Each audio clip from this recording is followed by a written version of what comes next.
Bonjour à toutes et à tous, c'est Cryptéo et on se retrouve comme tous les matins pour faire le point sur les news macro, éco, crypto. Tu connais la chanson, pas mal de choses à voir comme tous les jours. Et au sommaire de la vidéo, reste bien jusqu'au bout de la vidéo parce qu'à la fin de la vidéo, comme d'habitude, je te mets les choses qui sont les plus importantes. Et là, je trouve qu'à la fin de la vidéo, c'est important de regarder un petit peu les top 10 de Forbes. Ça, c'est vraiment très intéressant. Forbes a fait un top 10 fintech et tu vas, à mon avis, pas être prêt de ce qui est sorti et de ce qu'ils ont mis dessus. Donc reste bien connecté jusqu'à la fin de la vidéo si tu veux savoir un petit peu de quoi ça parle. Et aussi, bien évidemment, comme en début de vidéo, comme d'habitude, lâche un petit like, ça te prend 2 secondes, mets la pause là sur la vidéo au moment où je te le dis, lâche un like, mets un commentaire et abonne-toi si ce n'est pas déjà fait. C'est la meilleure chose et le meilleur soutien que tu puisses faire au projet Blockchain Capital. Alors, que se passe-t-il aujourd'hui? Regardez, on ouvre dans le vert, donc c'est un beau vert aujourd'hui, on va pas se le cacher, c'est un petit peu suite à ce que je vous ai dit hier. Les mouvements Bitcoin sont à peu près classiques actuellement, donc je vous dis pas que c'est facile de le trader, au contraire, vous devez savoir que le trading c'est très difficile, ça n'est pas donné à tout le monde et surtout c'est un métier. C'est la même chose que comme si tu veux faire du bon pain, tu ne peux pas arriver, moi je sais faire du pain, je vends du pain. Non, ça marche pas dans la vie, quand tu es boulanger c'est un métier, trader c'est un métier, vous pouvez devenir trader, vous pouvez devenir boulanger, mais vous devez vous faire former, vous devez vous faire éduquer, vous devez passer du temps dessus si vous voulez, d'accord? Donc on vous passe beaucoup de temps, je vous parle de trading parce que vous êtes beaucoup axé sur le trading, il n'y a bien évidemment pas que ça. Moi personnellement je suis extrêmement passionné de tout ce qui est minage crypto et finance centralisée. Minage crypto c'est moi un petit peu qui m'en occupe et la finance centralisée c'est beaucoup Mathéo chez Blockchain Capital. Bref, allez regarder un petit peu ce qu'on vous propose dans le Discord, vous avez tous les liens dans la description comme d'habitude les amis. Alors on ouvre bien évidemment dans le vert aujourd'hui. Par rapport au rebond qu'on a fait justement un petit peu au-dessus des 25 000, on va en parler juste après. Mais avant ça, il faut surveiller aujourd'hui. Donc, on est le 13 juin 2023 pour ceux qui regardent la vidéo potentiellement un petit peu en retard. Il faut absolument surveiller ce qui va se passer en termes d'inflation aux États-Unis cet après-midi à 14h30. Parce que on a un petit peu des vents de news inflationnistes en ce moment, donc on va voir si c'est bien respecté ou pas. Alors comme d'habitude, je vous le dis avant, comme ça vous êtes prêts pour cet après-midi, ceux qui sont en live, et vous êtes prêts pour comprendre aussi ceux qui regardent la vidéo en décalé. Là, vous voyez que on avait l'inflation qui était à 5,5 ou à 4,9 selon si tu regardes le core ou si tu regardes l'inflation rate. Bref, vous savez que c'est deux types d'inflation qui sont la même chose, c'est juste qu'à l'intérieur, il n'y a pas forcément les mêmes variables qui sont prises dedans. Bref, ça y est, tu peux arrêter s'il te plaît. En live, les bilos. Donc, on avait une inflation de 5,5, prévu 5,3. Donc, si on fait 5,3, bon ben on va dire que la news a été pricée depuis longtemps, donc en fait on le savait à peu près, d'accord? Parce que ce qui est prévu c'est déjà annoncé avant, bref. Donc ça, si c'est 5,3, c'est plus ou moins pricé, on suit ce qui se passe et c'est quand même une bonne nouvelle parce que ça veut dire que l'inflation baisse, que la Fed fait bien son travail, etc. Bref, si c'est 5,2, 5,1, etc., c'est encore mieux. Ça veut dire que la Fed a vraiment très bien fait son travail, donc ce sera topissime. Donc attention à ça, et potentiellement on pourrait voir vraiment une impulsion haussière. Du coup, Anthony, attention. Si jamais on a ça, mais tu vas voir, on va en parler juste après. Et du halving, on va en parler après aussi, RB. Donc bref.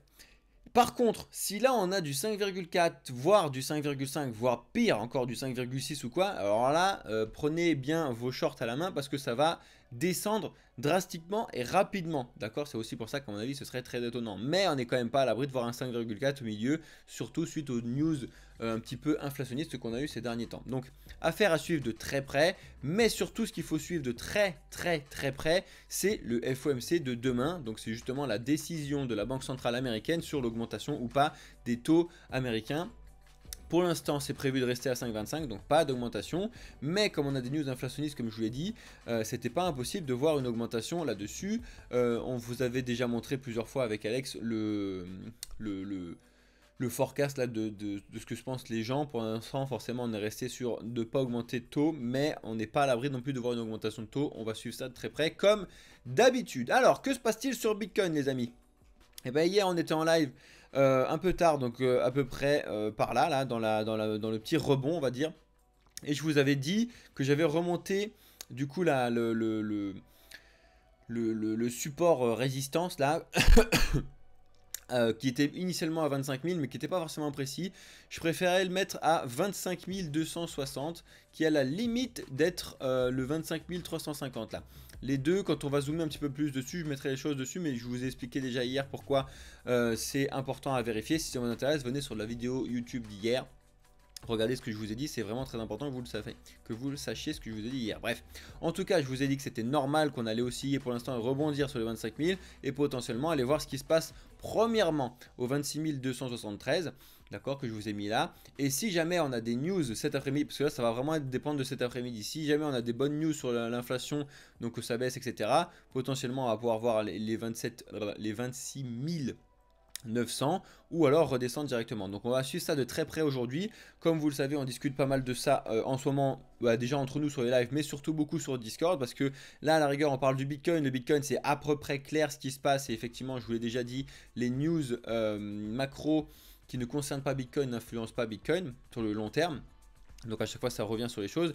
Par contre vous avez des tokens, typiquement le BNB, qui prend une énorme claque dans la tête en ce moment, forcément, mais parce que le BNB c'est le token de Binance, et Binance est directement attaqué par la SEC, comme vous le savez ces derniers jours, d'accord? Très important. Ok les amis, donc qu'est-ce qui s'est passé aujourd'hui, cette nuit, et les choses à surveiller? Premièrement, et ça c'est la news la plus importante, donc si vous n'avez pas encore lâché votre like, lâchez votre like. On a une série de 3 tweets de Warren Davidson. Alors Warren Davidson c'est un républicain aux États-Unis qui est plus ou moins haut placé, hein, d'accord. Et en fait, qu'est-ce qu'il nous a fait? C'est que aujourd'hui, donc c'était hier, il a vu avec le gouvernement pour essayer de lancer un hashtag Fire Gary Gensler. Donc en fait virer Gary Gensler, de président actuel de la SEC, qui fait un petit peu n'importe quoi selon lui. Et en fait du coup voilà, il nous explique là-dessus que le capital US market devrait être protégé d'un tyran, qu'il faudrait du coup changer directement du directeur de la SEC et qu'il faudrait le virer. Ça c'est la première chose qu'il a dit. Ensuite, ça je trouve ça assez intéressant. Alors il faut prendre des pincettes, mais actuellement comment la structure elle est faite? Elle est faite qu'il y a des commissionneurs et puis après il y a Gary Gensler. Donc ça selon lui c'est la vieille structure qu'il y avait avant. Et selon lui il faudrait qu'on ait des républicains et des démocratiques qui sont des commissionnaires, qui sont différentes idées, qui après vont voter pour pouvoir mettre un executive director. C'est complètement différent de la façon qu'on a actuellement, et c'est une façon un petit peu plus décentralisée que ce qu'on a actuellement. C'est pour ça que je vous dis que j'aime bien cette vision-là des choses, même si on en est encore très loin, mais vaut mieux avoir plusieurs personnes qui décident, plusieurs personnes qui vont voter, prendre des décisions, etc., plutôt qu'un seul perdu qui va dire moi j'attaque CZ parce que je l'aime pas. Tu vois ce que je veux dire? Ça c'est vraiment dommage et très bête, et en tout cas ça fait plaisir de voir que il se fait taper sur les doigts et il est en train de se faire taper sur les doigts par ses propres amis entre guillemets des États-Unis. En tout cas, si vous voulez, vous pouvez utiliser le hashtag Fire Gary Gensler qui marche pas trop mal en ce moment. Et enfin, donc on devrait ironiquement il a dit on devrait remercier Gary Gensler d'avoir virer toutes les sociétés de fintech des États-Unis. C'est un petit peu ce qu'il a fait. Alors oui, forcément, il y en a beaucoup sur l'écosystème crypto qui sont partis des États-Unis, mais pas que. Hein. Donc il ne faut pas oublier qu'il n'y a pas que ça non plus. Le bazar, c'est pas que les cryptos qui sont concernés par les tweets qu'il y a eu actuellement de Warren Davidson. Il faut voir vraiment ça comme une news assez importante. Vous le savez déjà que Gary Gensler, il y a de cela quelques semaines, s'est fait taper sur les doigts par directement le Congrès américain, comme quoi il attaquait les sociétés de crypto, alors que la réglementation n'a pas été mise encore claire dessus. Et là, ce qui étonne un petit peu tout le monde, c'est qu'il se fasse taper dessus. C'est un petit peu comme, tu sais, les enfants. Je prends toujours cet exemple-là parce que c'est exactement ça. J'ai l'impression d'avoir des exemples à la récré, là. Le gars qui se fait taper sur les doigts là, par la maîtresse à l'école, là, bim. Et puis après, il va quand même en douce continuer à le faire. Et c'est exactement ce qu'il a fait, Gary Gensler. On lui dit, bon, il faut que tu arrêtes d'attaquer les sociétés de crypto parce que de toute façon, la réglementation n'a pas été mise en marche, elle n'est pas claire. Qu'est-ce qu'il fait? Quelques semaines après, bah, il attaque les sociétés de crypto. Il y a un moment, il faut se poser des questions. Et c'est justement pour ça que en fait tu vois qu'il y a aussi beaucoup d'ego, beaucoup de mise en place personnelle qui sont attaquées là-dessus. Quand je dis personnel, c'est pas moi, c'est de lui, de Gary Gensler, et c'est justement l'aspect personnel qu'il faut complètement sortir de la société de demain en termes de décision politique, de justice, de machin, etc. Le problème, c'est qu'on a beaucoup trop le personnel qui rentre en jeu, et le personnel, alors des fois c'est très bien, mais souvent c'est très très mauvais. Il faut essayer de mettre en place vraiment de la décentralisation et des gestions comme ça. C'est que comme ça qu'on va réussir à s'en sortir de toute façon. Parce que là, la gestion centralisée qu'on a créée ne fonctionne pas. Je fais que de vous le dire, je vous l'ai expliqué plusieurs fois. Je vous ai encore sorti un TikTok hier, si ça vous intéresse, ou un short sur YouTube. Bref. Donc ça, c'est des news que vous devez voir passer, qui sont vraiment très importantes à ce sujet-là. Et ça, je trouve ça très très drôle, parce qu'on a Johnny NG, donc, qui invite toutes les sociétés de trading d'assets virtuels, donc comme Coinbase et incluant Coinbase, à venir à Hong Kong pour devenir du coup la plateforme de trading officielle qui soit installée à Hong Kong directement. C'est vraiment une attaque directe de Hong Kong envers du coup la SEC, entre guillemets, une réponse de dire bon bah tu vois, regarde, eux ils t'empêchent de faire ce que tu veux, viens chez nous, nous on a mis en place quelque chose de clair. Parce qu'il ne faut pas oublier que Hong Kong, c'est pas non plus des crypto-friendly, faut vraiment faire attention à ça aussi. Mais par contre, ils ont vraiment mis en place une réglementation, une régulation qui est à peu près claire, au moins sur la partie des exchanges crypto, d'accord? Donc c'est pour ça que tu lui dis, viens ici, au moins tu sais à quoi t'attendre. Alors qu'en restant aux États-Unis, tu sais pas à quoi t'attendre. De toute façon, toutes les sociétés comme celle de Coinbase, etc., sortent des États-Unis. De toute façon, ça change rien là-dessus, comme d'habitude. Mais en tout cas, je trouvais ça assez intéressant qu'on ait ce type d'informations qui arrivent. Et pareil, on a... Alors attendez, je ne sais plus pourquoi je vous ai mis ça. Ah oui. Alors ça, c'est autre chose. Ça me fait marrer. Moi, ça me fait marrer, mais genre rire jaune. Hein. C'est qu'en fait, il y a un ancien directeur et un ancien dirigeant, on va dire, de la SEC qui dit à tout le monde, sortez vos cryptos des plateformes d'exchange tout de suite. Donc c'est cette personne-là, hein, je ne sais plus comment il s'appelle. Bref.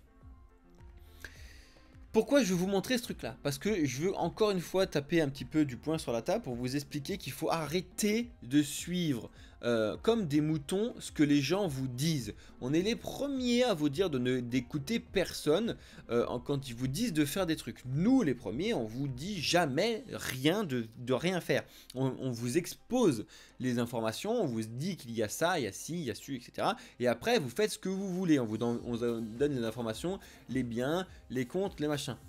Mais même là, actuellement, quand on parle de tout le bazar qu'on a sur Binance, sur Coinbase, même moi, vous m'entendez pas dire, mais ouais, sortez toutes vos cryptos de l'exchange. Non.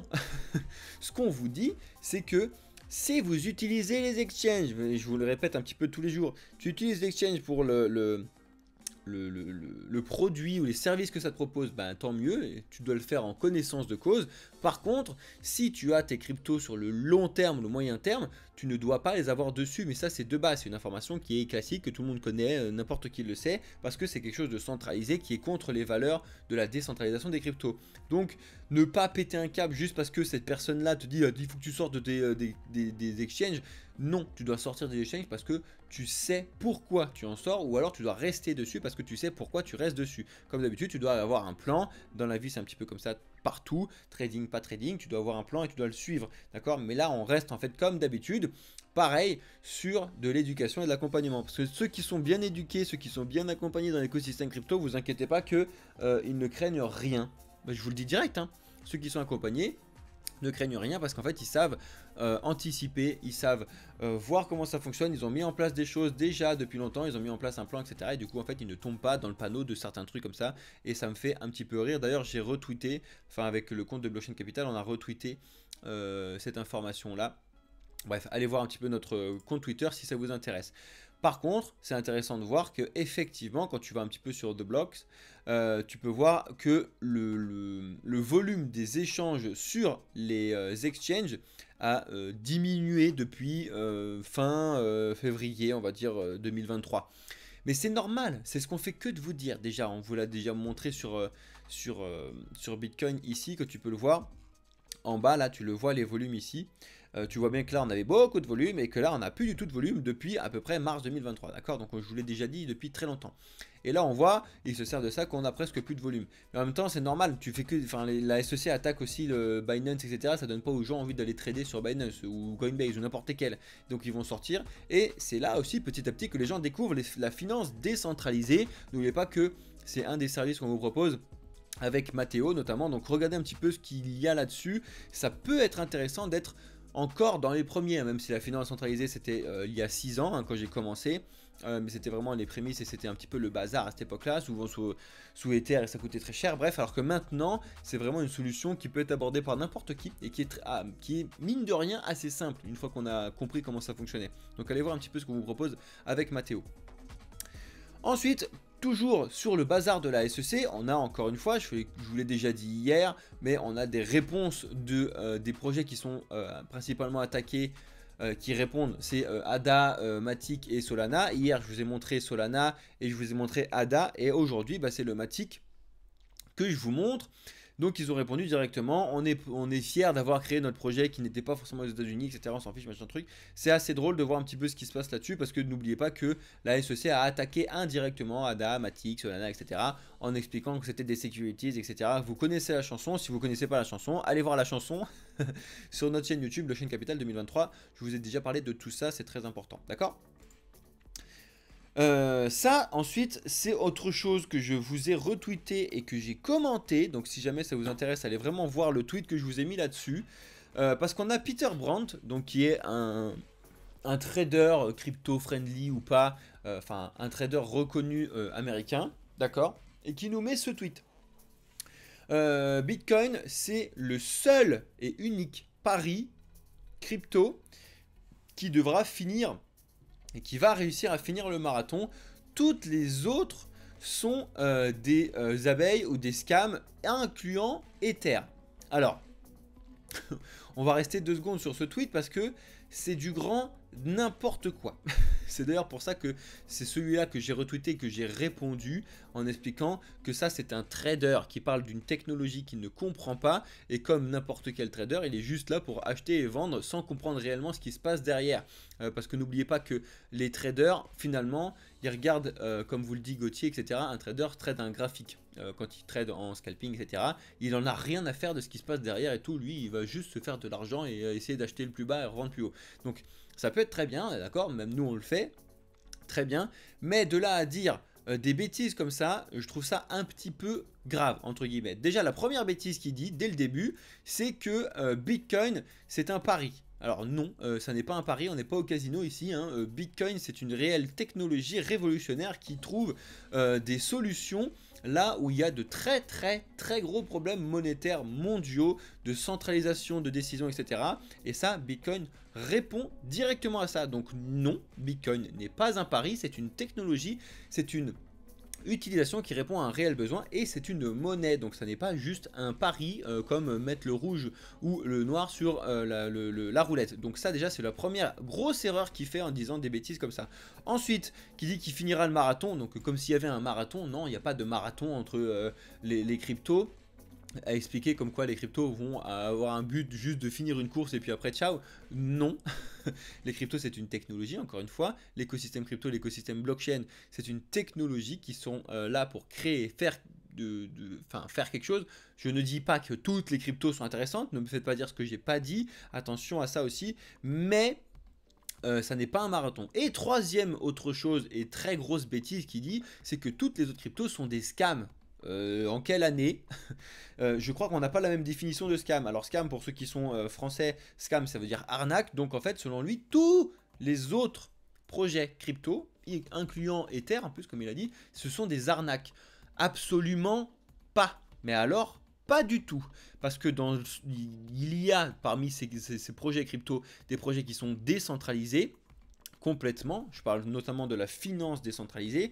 Et en fait ce sont des projets où de toute façon il n'y a personne derrière, d'accord? Après la légitimité, la sécurité du projet, ça c'est différent, mais de là à dire que c'est une arnaque, Non, ce sont des projets développés sur la blockchain, qui est une technologie qui sont là pour répondre à un certain nombre de services proposés et pour pouvoir essayer d'aider et de trouver des solutions dans le monde de fou en vrai dans lequel on est en train de vivre. Donc il faut faire attention parce que c'est des personnes qui sont énormément suivies. Il a combien de... Il a quasi 700 000 abonnés sur Twitter. Dès qu'il tweet, tout le monde l'écoute. Alors que je trouve ça un petit peu dommage. Alors que nous, quand on tweet, personne nous écoute, entre guillemets.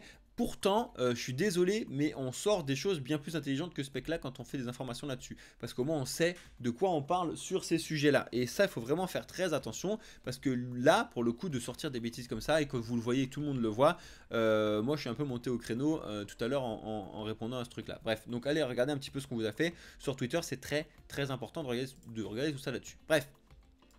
Ensuite, moi je trouve ça c'est une très bonne nouvelle, dites-moi ce que vous en pensez. Vous le savez, vous êtes beaucoup à vouloir me demander un petit peu ce qui se passe dans le gaming actuellement avec les projets comme UOS, comme Metacade, comme Gala Games, etc. Et ben là on a Ava Labs, donc la société qui est derrière Avalanche, qui lance Arcade 3. Pour aider donc les studios de gaming à rentrer dans le Web 3 et donc à mettre la notion de NFT, de notion de propriété dans leur jeu et de leur développement de jeu. Donc je trouve ça vraiment très très intéressant. Ça va prendre 2 secondes, je vous mettrai bien évidemment tous les liens dans le Discord comme d'habitude pour que vous puissiez revoir les news et surtout les lire, celles que je vous ai pas lues mais juste que je vous ai amenées. En tout cas, si ça vous intéresse, vous avez les informations ici.